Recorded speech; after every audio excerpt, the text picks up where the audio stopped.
मोतिहारी के नगर भवन में राष्ट्रीय जनता दल के राष्ट्रीय महासचिव सह विधान परिषद सैयद फैसल अली का नागरिक अभिनंदन समारोह का आयोजन किया गया।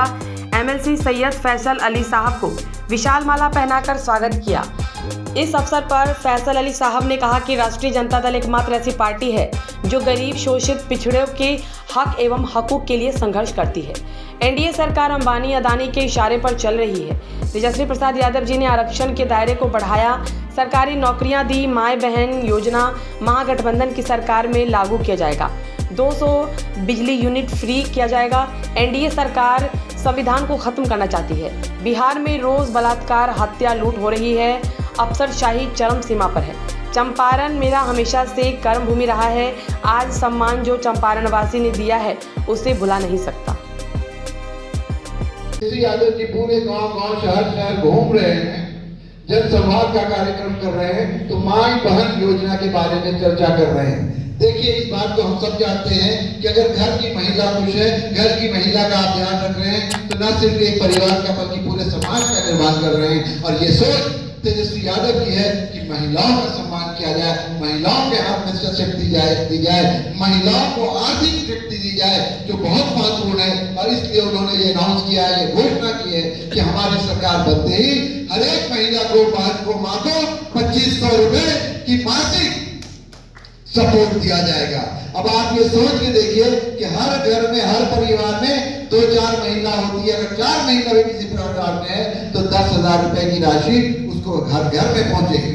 आप सोचिए उससे कितना भला होगा, उससे कितना लोगों का परोपकार होगा, उससे कितना खुशहाली आएगी। और जो बदहाली में लोग घूम रहे हैं, जिनके पास लाटें जलाने का पैसा नहीं है, जिनके पास गोबर पे ही खाना बनाने का, गोईठा पे भी खाना बनाने का पैसा नहीं है, उनके घर में भी खुशहाली होगी।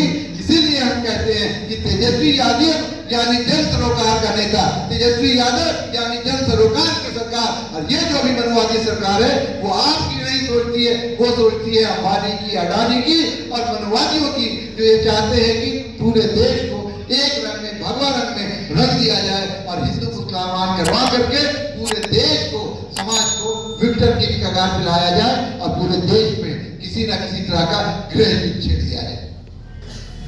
आप सबको इस बात को समझना होगा कि आपने ये भी सुना होगा, तेजस्वी यादव ने अपनी बातों में कहा है कि अगर हमारी सरकार आई तो गरीबों के लिए 200 यूनिट बिजली मुफ्त। हम आप लोगों से ये प्रश्न कर रहे हैं कि जो छोटे घर के लोग हैं, जो जिनका घर 2 कमरों का है या जिनके घर में बहुत ज्यादा बिजली की उपयोगिता नहीं है, वो 200 यूनिट से ज्यादा बिजली कहां जलाते हैं?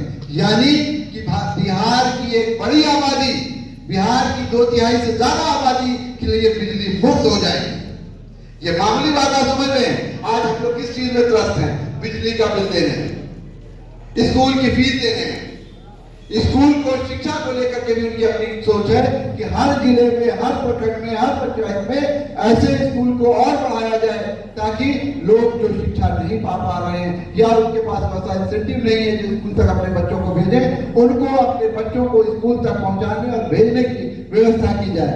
याद रखिएगा, 21वीं सदी के भारत में अगर शिक्षा नहीं है तो अधिकार है, और शिक्षा ही आपका सबसे बड़ा हथियार है।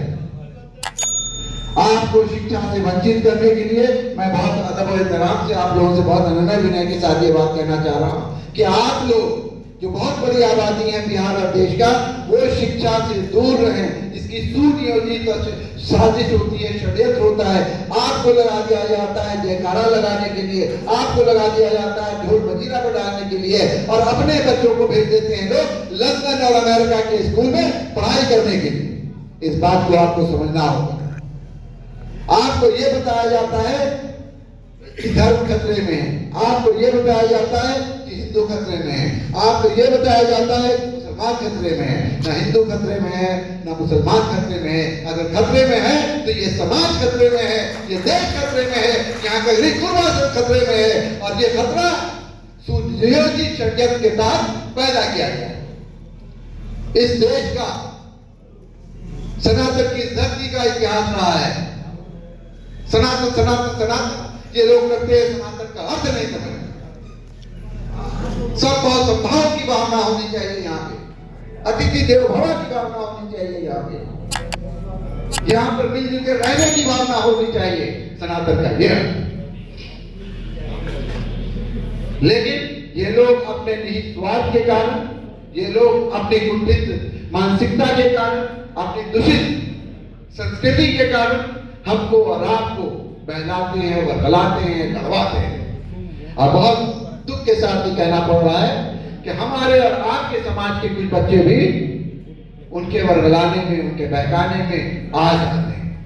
मैं बहुत अदब से, बहुत हाथ जोड़ करके आपको विनती करता हूँ, समय आ गया है कि ना सिर्फ सत्ता परिवर्तन बल्कि व्यवस्था परिवर्तन की बात सोचिए। मैं अक्सर अपने लोगों से चर्चा करता हूं कि उत्तर बिहार में भारतीय जनता पार्टी ने जड़ क्यों जमाई, वो क्यों मजबूत हो गई, यहाँ पे साउथ में क्यों नहीं कर पाए, दक्षिण भारत में क्यों आज तक वोट बिगड़ रहे हैं। सिर्फ एक कारण है, शिक्षा। वहां पे शिक्षा बहुत अच्छी है, हमारे यहाँ शिक्षा की कमी है। दूसरी बात कि उन इलाकों में आप जाइएगा तो भारत में जितने भी सामाजिक सुधार के आंदोलन हुए हैं वो उन्हीं इलाकों में हुए हैं। चाहे वो पेरियार का आंदोलन हो, चाहे गौरी अम्मा का आंदोलन हो, चाहे ज्योतिबाई फुले का आंदोलन हो, जितने भी आंदोलन हुए हैं समाज सुधार के, वो उन्हीं इलाकों में ज्यादा हुए हैं।